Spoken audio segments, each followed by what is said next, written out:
कुछ महीने पहले हमने आपको बताया था कि कोई ऐसा देश है जो बहुत बड़ी मात्रा में सोना खरीद रहा है। 300 टन सोना उस वक्त ही खरीद लिया था और ये ज्यादा दिन पहले की बात नहीं है, करीब 2 महीने पहले की बात होगी। जैसे कि रूस ने यूक्रेन युद्ध शुरू करने से पहले बहुत बड़ी मात्रा में सोना को खरीदा था, वैसे ही इस देश ने भी सोना खरीदा और खरीदने के बाद अब सवाल उठ रहा है कि क्या जंग की तैयारी में है ये देश। आपको सुनकर एक बार को आश्चर्य भी होगा और बहुत ज्यादा सुकून मिलेगा, क्योंकि ये देश कोई और नहीं बल्कि भारत था। अब निकलकर सामने आया है कि भारत ने 300 टन नहीं बल्कि 400 टन सोना खरीदा है और लगातार ये खरीद जारी है। आखिर क्यों लोग ये कह रहे हैं कि भारत लगता है जैसे जंग की तैयारी कर रहा है, और क्या है सच्चाई, जानेंगे क्या कुछ चल रहा है जियोपॉलिटिक्स में। आइए जानते हैं इन खबरों को विस्तार से। वैसे तो बात करें चाइना और भारत की तो दोनों के रिश्ते बिल्कुल भी सही नहीं है और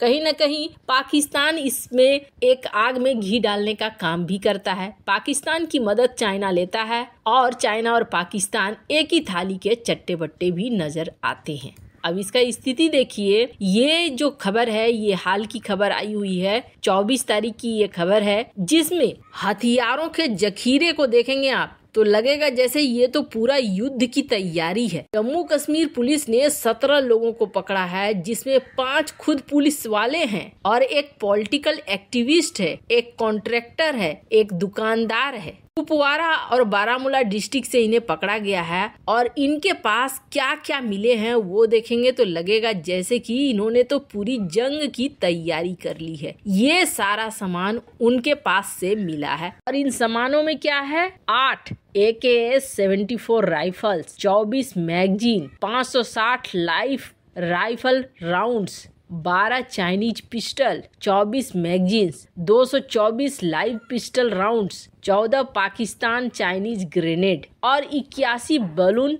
जिसमें पाकिस्तान के फ्लैग बने हुए हैं। मतलब आंतरिक युद्ध की तैयारी चीन और पाकिस्तान कर रहे हैं, लेकिन उससे भी ज्यादा मुस्तैद इस वक्त हमारे जवान और पुलिसमैन हैं जो उसके हर चाल को काट रहे हैं। ये बात एकदम से निश्चित है कि चीन हो या पाकिस्तान हो, इन दोनों से कभी भी युद्ध जैसा सीन बन सकता है, इसमें कोई दो मत नहीं है। रूस यूक्रेन की जब लड़ाई शुरू हुई थी तब ये देखने को मिला था कि रूस ने ना बड़ी मात्रा में सोने की खरीद करनी शुरू कर दी थी। उस वक्त समझ में नहीं आया था कि रूस ऐसा क्यों कर रहा है, इतना ज्यादा सोना क्यों खरीद रहा है। एक वक्त था जब रूस के पास कोई खास सोना नहीं होता था, मात्र $2 बिलियन का सोना होता था और आज स्थिति तो एकदम से बदल गई है। 1995 में जो रूस मात्र $2 बिलियन का सोना रखता था, उस रूस के पास इस वक्त $130 बिलियन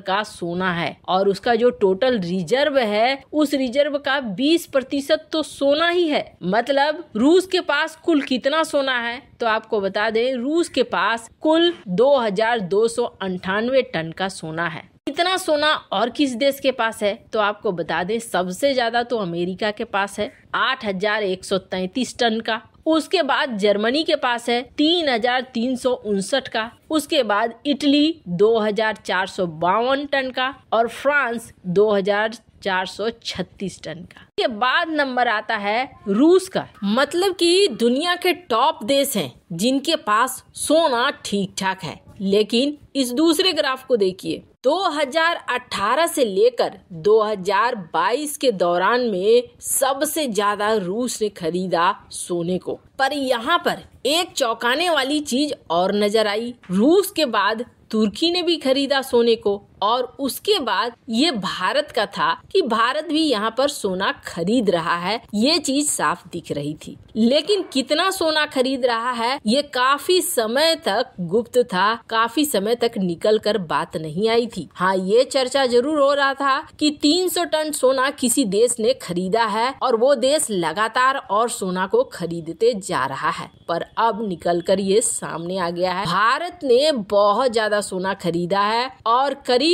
2022 में भारत ने 400 टन सोना खरीद लिया है। सेंट्रल बैंक ने 400 टन सोना को खरीदा। अब जैसे ही 400 टन सोने की बात निकलकर सामने आई, वैसे ही लगने लगा कि क्या भारत तैयारी कर रहा है किसी युद्ध का, क्योंकि रूस ने भी सोना इसलिए खरीदा था क्योंकि रूस को अच्छे से पता था कि जब युद्ध होगा तो युद्ध के बाद रूस के ऊपर लगेंगे प्रतिबंध, और जब प्रतिबंध लगेंगे तब स्थितियां बिगड़ेंगी और उस वक्त हो सकता है कि अमेरिका डॉलर को भी बंद कर दे, रिजर्व कर ले, जब्त कर ले, अपनी करेंसी की ताकत दिखानी शुरू कर दे। बात भी सही हुई, वैसा ही हुआ। लेकिन इस चीज से बचने के लिए रूस ने पहले ही तैयारियां शुरू कर दी थी और सोने को जमा करना शुरू कर दिया था कि चाहे जो कुछ भी हो, सोना तो नहीं बदलेगा और सोना वही वैल्यू देगा जो वैल्यू आज है। इसी चीज को लेकर रूस ने इस युद्ध को शुरू करने से पहले ही बहुत बड़ी मात्रा में सोना को खरीद लिया। तो क्या भारत भी इस सोने को खरीद कर किसी युद्ध की तैयारी कर रहा है? तो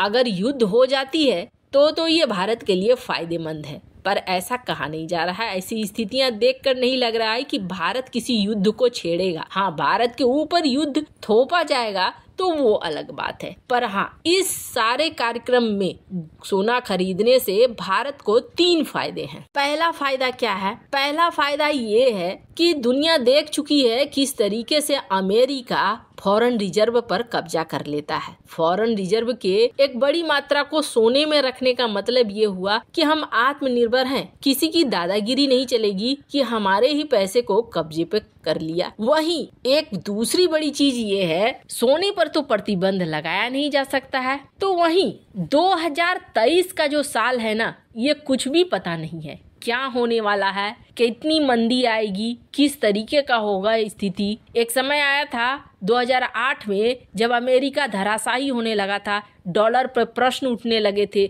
बहुत सारी चीजें होने लगी थी। तो ऐसे में अब सवाल ये उठने लगा कि हो सकता है 2023 भी ऐसा ही हो, जब ग्लोबल करेंसी का हमें पता नहीं हो क्या होगा क्या नहीं होगा। ऐसे में सोना एक ऐसा है जिसके ऊपर इस अनसर्टेनिटी का, इस अनिश्चितता का कोई प्रभाव नहीं पड़ता है। और तीसरा जो कारण है ना, ये कारण एकदम से खुश कर देने वाला कारण है। क्यों? क्योंकि इस कारण से आपको समझ में आ जाएगा कि रुपया कैसे ग्लोबल करेंसी बन सकता है। ग्लोबल करेंसी बनने के लिए जो सबसे मजबूत चीज है वो चीज है सोना। आपने उस लिस्ट में देखा, अमेरिका के पास है 8000 टन का सोना। मतलब जिसके पास सोना है उसके पास स्टेबिलिटी है। दुनिया के देश जब निवेश करना चाहते हैं तो देखना चाहते हैं इस देश की इकोनॉमी स्थिर है कि नहीं, इसके पास पैसे वैसे हैं कि नहीं, कहीं ऐसा तो नहीं हो जाएगा कि हमारा दिवाला निकल जाएगा यहाँ पैसे लगाकर। तो जैसे जैसे भारत के पास सोने का भंडार रहेगा, वैसे वैसे भारतीय करेंसी को भी मजबूती मिलेगी और भारतीय करेंसी को व्यापार करने के लिए आगे आने पर दुनिया के देश उस करेंसी में व्यापार करेंगे। खैर, आपको क्या लगता है, क्या भारत बिल्कुल सही दिशा में चल रहा है? कमेंट कर अपनी राय जरूर बताएं।